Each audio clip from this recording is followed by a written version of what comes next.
Hello, all. Bob Pisani on the floor of the New York Stock Exchange. Martin Small, an old friend of mine, head of iShares, U.S. and Canada. This is the guy who knows a lot about the ETF business, joining us now on the floor.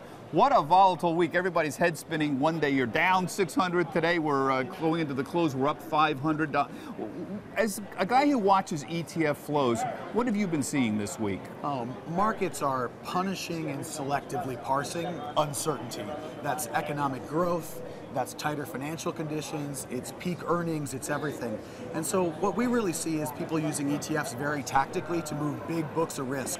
I want to be in EM today, I want to be out of EM tomorrow. We see a lot of Delta One desks using ETFs as a quick way to make asset allocation changes. This is one of the hardest things to explain because I get emails from the viewers saying, what just happened? We just saw these huge sell programs come through, and I put up the biggest ETFs out there, including iShares ETF. You see this huge volume suddenly out of nowhere in the middle of the day.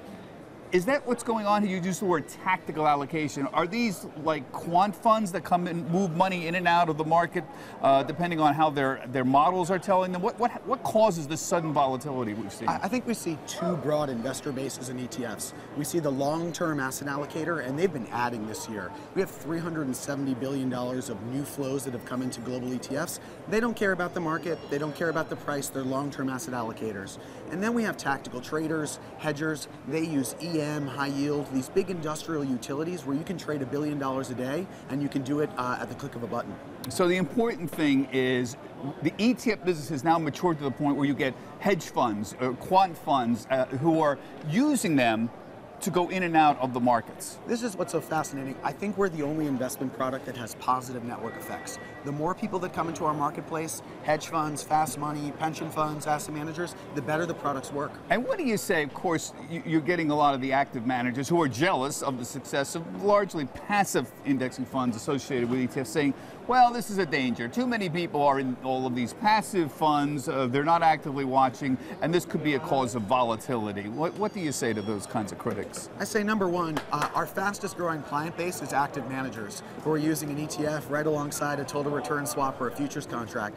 And the second thing is there are only active investors using ETFs. They're the ones making these asset allocation choices across EM, DM, US, not US. And then the last thing I'd argue is the lived experience is that in all market shocks and downturns, ETFs are actually making market quality better. They're adding liquidity to the marketplace. Yeah, let's talk about that liquidity. We've seen these spikes in volatility. A lot of people are saying, oh, well, there's going to be a concern here. All of a sudden, too many people are in here. They're not going to be able to get in or out, create or redeem shares. Are we seeing any problems with liquidity in ETFs at all? I think for at least 10 years, people have been asking me, what's going to happen when the market goes down? What's going to happen when rates back up? And I think we've seen all that this year, and actually ETFs have performed better than they've ever performed. Yeah, I've noticed that the spreads are very, very tight. There are parts of the market, however, certain parts of the bond market, high yield, for example, is typically brought up as an issue. Have you seen any concerns or liquidity issues in more obscure parts of the market?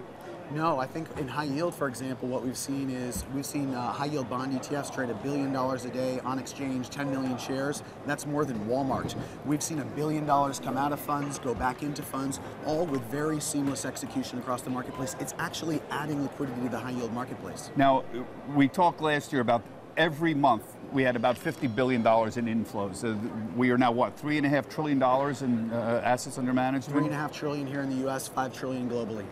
Money is still coming in this year. We've talked occasionally about outflows in certain sectors that are out of favor, maybe for a few weeks, tech, maybe banks for a few weeks, but overall, there are still inflows this year. Yeah, overall, global ETFs, about 375 billion inflows year to date.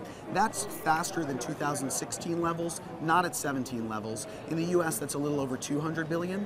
I'd say investors aren't abandoning equities or ETFs. They're rotating to more defensive sectors. Quality, minimum volatility, healthcare stocks, short obligations.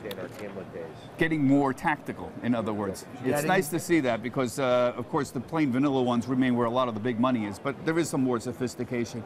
Thank you for joining us on a very volatile week. Martin Small, the head of iShares US and Canada as well. Remember, iShares, the biggest ETF firm in the world. Back to you.